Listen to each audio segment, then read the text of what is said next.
Ladies and gentlemen, welcome into my college football week 1 predictions part 2, where I go through about 15 more games and give my scores on all of them. I did all the ranked games yesterday on Monday, and now I'm going to be looking at some of the maybe a slightly lesser games, but still good. It's week 1, it's a big extravaganza, so let's get right into it. How about Kent State taking on UCF? UCF sitting minus 36.5. Is that a misprint? I believe Kent State lost their starting quarterback. That is seriously a crazy spread, but I've got them covering it. Yes, John Ryan Plumlee. I believe he's still at UCF, Central Florida. Actually, they don't like being called Central Florida. We don't want to be disrespectful, but UCF, I've always liked UCF. They were a tad annoying with the whole national champions thing when they went undefeated, but they were kind of underrated last year. They had a bunch of games where they dropped 50 points, and this is another one. Guys, I can virtually guarantee we're going to have, you know what? We might have like 5 or 6 lightning delays on this game. We will have to see, but I do have UCF winning it big there. This game, so these games are all happening on Thursday, or at least the first few. It's NC State traveling to UConn. NC State sitting minus 14.5. They've got a good young quarterback, former 4-star recruit. UConn, on the other hand, trying to turn around their football program. They were better last year, but I do have NC State, probably one of the more boring games of the week, in my opinion. Thursday, whatever, 30-10, NC State gets it done, and they cover. This is a bigger Thursday night game to go along with the Utah-Florida one. So this is a in-conference Big Ten game, Nebraska, Minnesota, and Minnesota sitting minus 7 in this one. But you know what? I think Nebraska, in a surprise win, gets it done on the road. Minnesota, with their quarterback situation, with the offense, I'm just not buying that Minnesota should be minus 7 in this game, even though they are at home. They've got the advantage. I'll take Nebraska. Matt Rule, the debut. This feels like a game that they win. They get the transfer QB, Jeff Sims. He runs around a little. Maybe he gets a touchdown. But it's really just going to be one of those Big Ten early season games where you can basically guarantee on the underhitting because the offenses are going to be way behind the defenses, with this being an opening night game. Moving on to the Friday games, and it's a tradition unlike any other. Michigan State always playing on Friday night, normally against a MAC team. This time it's Central Michigan. They're sitting minus 14.5, and these scores always seem to be weird, so I tried to go with a peculiar score. I went 33-18. Michigan State, they've got a quarterback problem. I'm shocked they didn't try and get a transfer QB. That green background diamond thing looks nice right there, though. These are some nice little graphics I got, but yeah, we'll take Michigan State. You know, they're facing Central Michigan. They need to get this win for sure. Tuck coming for Michigan State. No, I think they'll probably go 4-8, honestly. It's a tough division. Oh my God. It's the Battle of Miami. Miami of Ohio traveling to Miami. Miami sitting minus 17. Miami of Florida sitting minus 17, that is. This game also 7 o'clock. What's the over-under on attendance in this game? 20,000 people at Hard Rock Stadium. It's going to be brutal, even for a home opener, but Miami, they're actually really underrated this year. And honestly, it sets up perfectly considering we were all in on Miami. We were all in on, the quarterback last year, Tyler Van Dyke. It doesn't work out. They've got a ton of talent. They've got 2 of the best safeties in college football. They've got a defensive lineman who was a very high recruit. And this Miami team is going to be better than a lot of people expect. I'll say 38-18. Kind of a weird score there, but Miami of Florida should win this. It would be hilarious if Miami of Ohio somehow won. The next game also on Friday, it is Louisville taking on Georgia Tech. So this is at Mercedes-Benz Stadium. I thought it was at Georgia Tech, and honestly, I picked originally Georgia Tech to win this game, but they just don't have the talent on offense. I thought they were at home. I'll take Louisville. They've been trending. They were sitting minus 7. It's gone to minus 8. They're going to win this game easily, 31-14. It's a boring game. When these neutral site games, you got to watch out. They're very boring, and this will be another game with college football We're playing at an NFL stadium on Friday night. What are we doing? It's going to be 30% filled. It makes no sense. And then how about this? 11 o'clock at night. Who's staying up for this crap? It's Stanford and Hawaii. This is hilarious, man. So what was Stanford sitting like -6, and it's gone all the way down to -3.5? Because Hawaii actually had a good showing against Vanderbilt in week 0. And now they come back home to the Ching Complex. Yes, that's a real place. I'm not trying to, that is where they play. And I am going to go with Hawaii to actually win this game outright. But this is a pretty normal pick. Seems like a lot of people are picking Hawaii over Stanford. Stanford is just dead in the water. I tried to look up Stanford's roster in terms of their quarterback. It looks like, the front end of like a calculus class. You see all these just kids who just look like a bunch of nerds.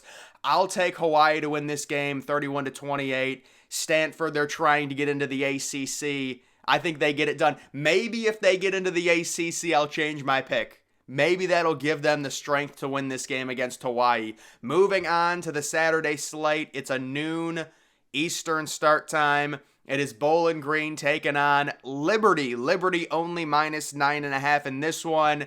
I'm going with a very close game. I'm going with Liberty 32-31. This is a week 1 prediction. I'll be honest, I have no clue. I just randomly threw something at the dartboard with this one. It kind of surprises me that Liberty's only -9.5 against Bowling Green.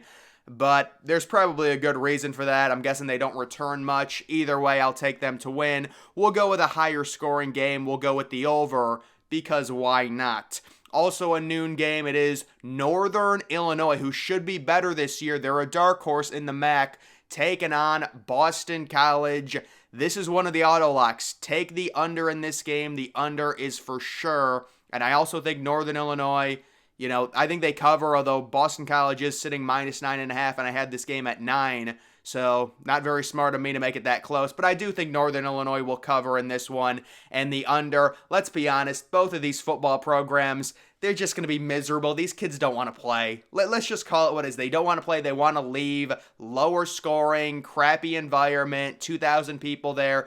It's a classic college football non-conference game between a crappy ACC team and a MAC team. But actually, Northern Illinois used to be good. They've got a decent program there. Next, we do have Air Force taking on the FCS school, Robert Morris. And yes, I do have Air Force going fully undefeated this year, going 12-0. I think they possibly make the playoff. And yeah, this is going to be a trouncing. This Air Force team, if you actually look into their schedule, I don't see them losing 52-0 in this game. Air Force, they're like, look, now we want to throw the ball. That's why we're called Air Force. It's going to be an aerial assault now. And it's just crazy. They were good last year. They're going to be even better this year. They might legitimately make the playoff. Unbelievable. 3:30 window. It is South Florida. They're going to be traveling on the road to face Western Kentucky. And yes, Austin Reed is back for Western Kentucky, the quarterback. It seems like every few years there's a different Western Kentucky white quarterback who throws for 20,000 yards a season. It's Austin Reed's turn.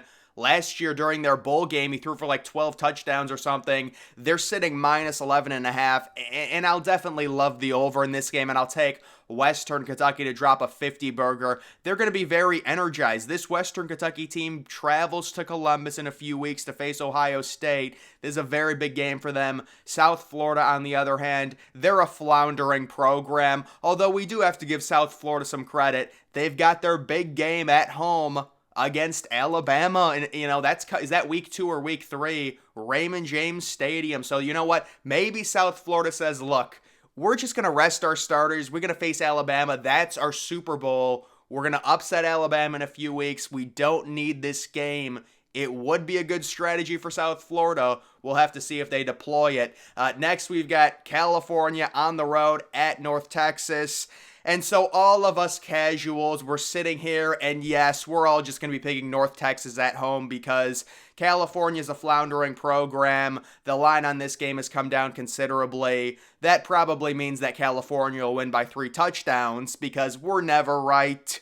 But we're just going to say North Texas, they're a fun little team. They just got bumped up to a new conference. And we're going to say at home against, again, just a floundering program in Cal, although they might get into the ACC. I'll take North Texas in a fun one there. Texas Tech at Wyoming. So, yeah, if I was a Texas Tech fan, I'd be pretty pissed off at the scheduling for this game. It's just not like, this is not ideal. This is a lose-lose. You're going on the road at Wyoming. You've got some preseason hype. You're like a fringe top 25 team. I think they were ranked like 26th, like the first team out of the preseason poll or something. They're sitting minus 14. Wyoming football. Unbelievable defense, phenomenal pedigree. And listen, I think this is going to be a very annoying close game. We know how week one normally goes. It is not going to be fun. Texas Tech will get it done. People will overreact and say Texas Tech is overrated. Maybe they are, maybe they aren't. They'll win this game. It's a weird one. Wyoming, they do have a very impressive defense. Next, we have Toledo and Illinois. Illinois sitting minus 9.5. This is a tough one for Illinois.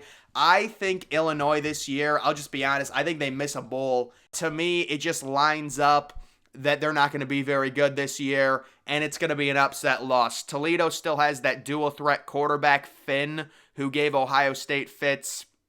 What was that, last year? Yes, I mean, that's why Illinois is only a 9.5-point favorite. It's at home against a MAC team. You would think Toledo's like the MAC favorite. So either way, guys, this should be a close game. Remember, I mean, Illinois doesn't even have Chase Brown anymore. Where is their offense going to come from?